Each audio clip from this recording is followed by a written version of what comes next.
Hello friends, મજામાં? ઉનાળો આવી ગયો છે એટલે અત્યારે બધા લીંબુ શરબત તો પીતા જ હોય. તો ચાલો આજે આપણે 2 જ મિનિટમાં લીંબુ શરબત બને એવી રીતે આજે આપણે લીંબુ શરબત બનાવીએ. લીંબુ શરબત બનાવવા માટે મેં લીંબુ શરબતનો પાવડર છે એ 1 ચમચી આમાં એડ કરી દીધો છે. હવે આમાં આપણે બરફના 2 ટુકડા એડ કરીશું.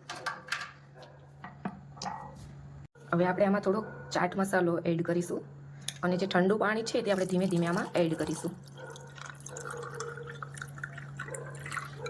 હવે આપણે આને મિક્સ કરીશું.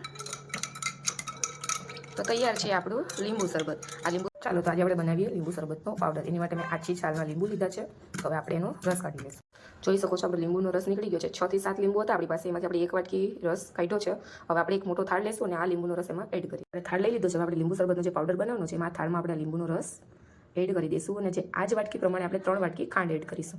હવે આપણે ખાંડ છે આવી આપણે 3 વાટકી આવી રીતે ખાંડ ભરીને આમાં એડ કરવાની છે. જોઈ શકો છો આપણે ખાંડ એડ કરી દીધી છે. જે લીંબુનું પાણી છે એ બરાબર મિક્સ થઈ જાય એની માટે આપણે મિક્સ કરીશું. જોઈ શકો છો ખાંડ અને લીંબુનું પાણી સારી રીતે મિક્સ થઈ ગયું છે. પણ એક વાતનું ખાસ ધ્યાન રાખવું છે, આને આપણે પંખા નીચે જ સૂકવવાનું છે, તડકે સૂકવવાનું નથી. તડકે સૂકવશું તો ખાંડ ઓગળશે. આને આપણે 2 થી 3 દિવસ માટે સૂકવી દેવાનું છે.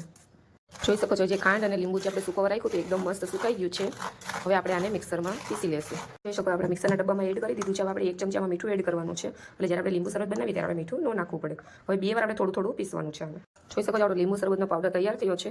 આને તમે થોડોક ટેસ્ટ કરી શકો છો. જો તમારે થોડું મીઠું એડ કરવું હોય તો પણ કરી શકો છો. આ લીંબુ શરબતનો પાવડર બહુ ટેસ્ટી બને છે. હવે આપણે એને આ કાચની બોટલમાં ભરી લેશું. જોઈ શકો છો આપણે જે લીંબુ શરબતનો પાવડર છે તૈયાર છે. મેં આને કાચની બોટલમાં ભરી દીધો છે.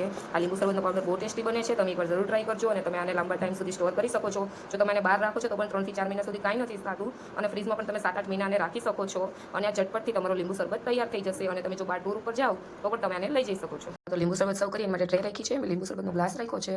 હવે આપણે 2 થી 3 પુદીનાના પાન એડ કરીશું અને લીંબુ પણ એડ કરીશું. તો ચાલો કમ્પ્લીટ છે આપણું લીંબુ શરબત.